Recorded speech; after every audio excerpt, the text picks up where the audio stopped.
Benjamin Sesko then, Dharmesh. How close are United to getting him in? It's getting closer. It's developing. Talks between Manchester United and RB Leipzig are advancing over the signing of Benjamin Sesko. No full agreement yet. That should be specified at this point. But discussions, we're told, are heading in a positive direction. Personal terms, not expected to be an issue for the player.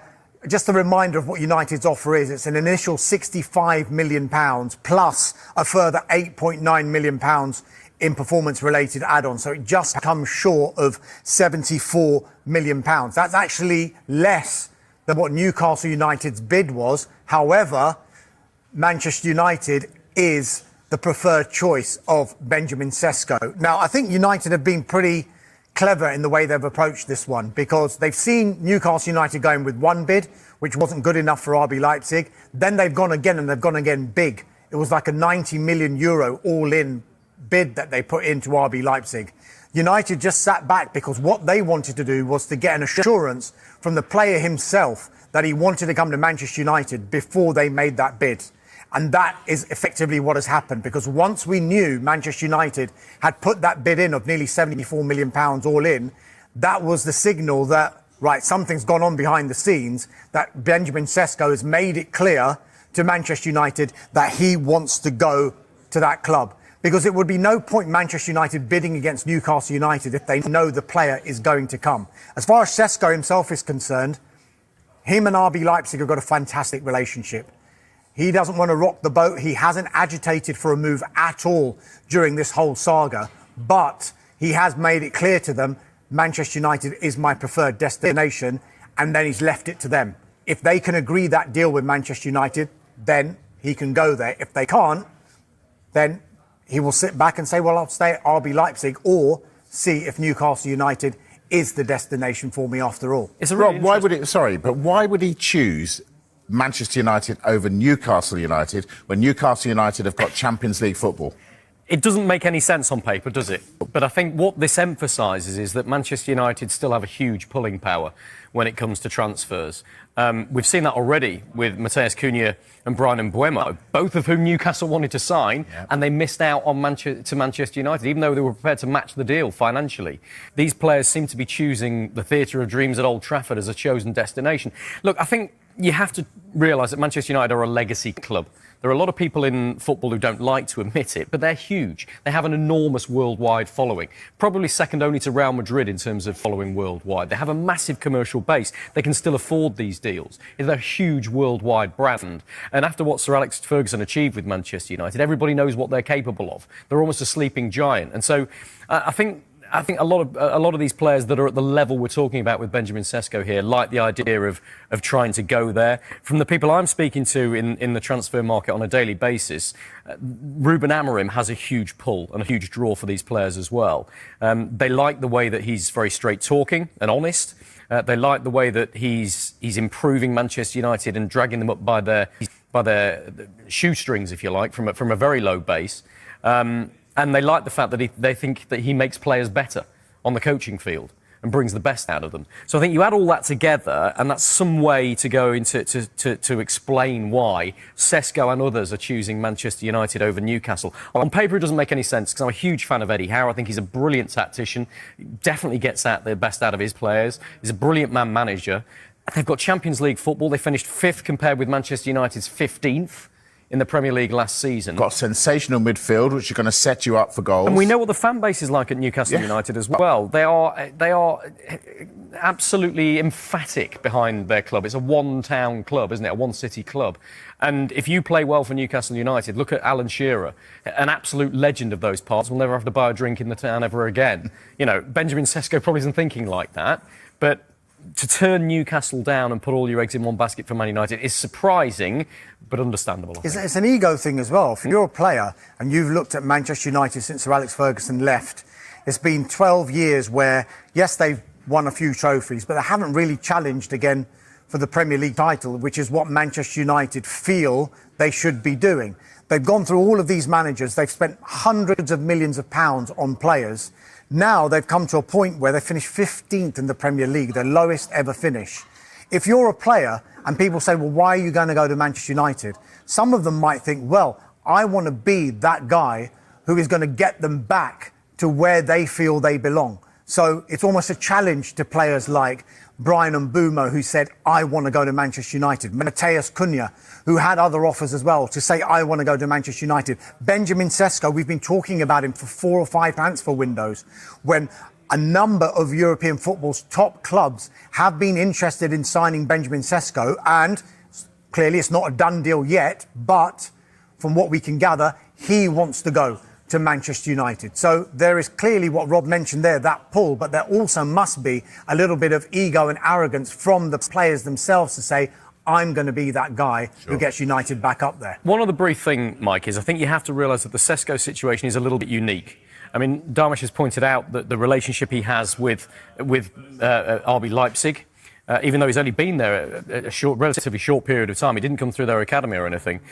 It's very unusual that a club would say to the player that they're selling, you choose where you want to go, because Newcastle have bid more than Manchester United here, don't forget. Newcastle could up their bid. They could blow Manchester United out of the water with their bid if they wanted to. If they're going to get 110, 120 million pounds for Alexander Isak, potentially, which they know they can get, then they could use all of that to buy Benjamin Sesko if they want. But I think at some point, Newcastle, as a very well-run club, sit back and go, hang on a minute. If we spend if we sell Isak for 120 million pounds and then we spend 100 million pounds on Benjamin Sesko, are we getting a good deal here?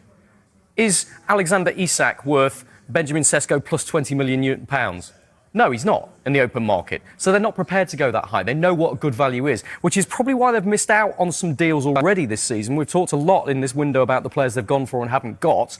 But I think actually, whilst Newcastle fans are hurting, they will be reassured in knowing that their club is not overpaying for players. They're not trying to just bring players in for the sake of it. They're looking at market value, they're looking at PSR, and they're saying, this is our plan going forward. The numbers don't work. But also the relationship that we're mentioning between the two clubs. RB Leipzig will have said to Benjamin Sesko, there will be certain clubs that if they reach a certain limit on our valuation, you will be allowed to go.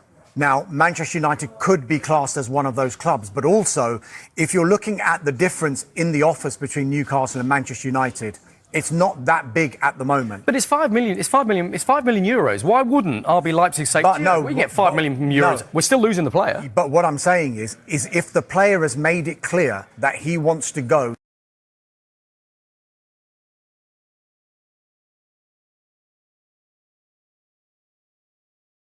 to Manchester United and there's only a €5 million difference, it is not going to be in RB Leipzig's say, no, you're not going because Newcastle United are paying 5 million more when you're going to get 80 odd million euros anyway.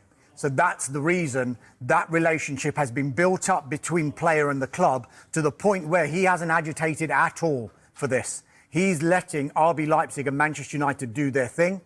They've said to him, we're happy if they can agree this deal at the valuation that we want, because as much as we don't want to lose you, we want you to go to where you want to go as well, provided we get our valuation. He came from Salzburg before, didn't he? So he's in the Red Bull group, so yeah. I understand. All right, so Dharma, so if United do get this done, is that then finished in this transfer window?